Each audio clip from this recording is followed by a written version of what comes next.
Assalamualaikum warahmatullahi wabarakatuh. Halo semuanya, perkenalkan nama saya Tiara Mahardika Salsabila. Saya dari kelas 12 IPS 2. Saya akan membahas mengenai sistem ekonomi di Indonesia pada masa demokrasi terpimpin.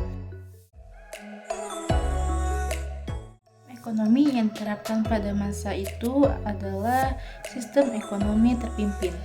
Beberapa kebijakan yang diterapkan pada masa demokrasi terpimpin antara pemerintah mendorong sektor negara, koperasi, dan swasta.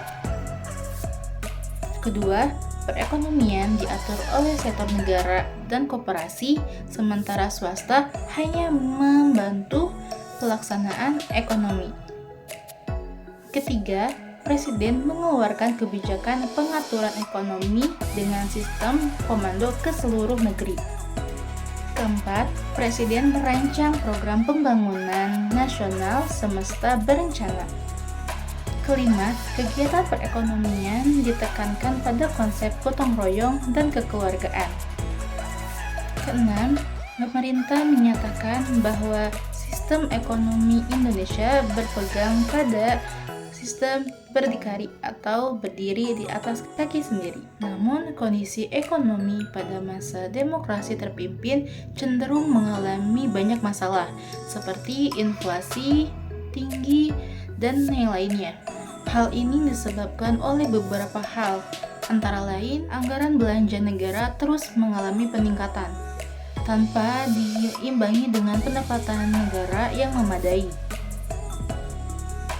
Kedua, pembangunan proyek-proyek mercusuar lebih bersifat politis. Ketiga, harga barang-barang naik mencapai 200-300% pada tahun 1965.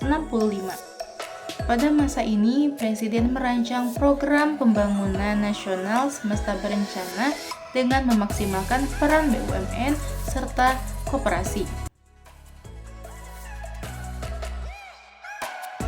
Tugas dari Deparnas adalah mempersiapkan RUU pembangunan dan melakukan evaluasi terhadap progres pembangunan. Kebijakan devaluasi nilai mata uang kertas rupiah dengan menurunkannya menjadi 10% untuk nilai mata uang Rp1.000 sampai Rp500. Tujuannya agar nilai rupiah terus meningkat tanpa merugikan masyarakat lainnya. Untuk menekan laju inflasi, pemerintah juga menetapkan kebijakan pembekuan terhadap uang simpanan yang ada di bank yang memiliki nilai mata uang lebih dari Rp25.000. Pemerintah juga menurunkan anggaran belanja dan melakukan pengawasan ketat terhadap penggunaan anggaran biaya. Tujuan deklarasi ekonomi adalah membebaskan perekonomian dalam negeri dari penjajahan oleh pihak asing.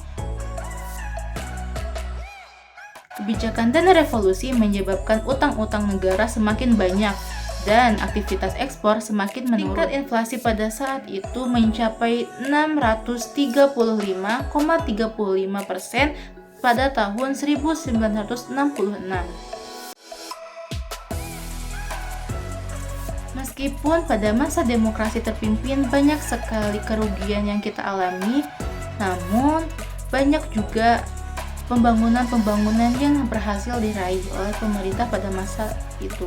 Cukup sekian pembahasan kali ini. Terima kasih, semoga bermanfaat. Wassalamualaikum warahmatullahi wabarakatuh.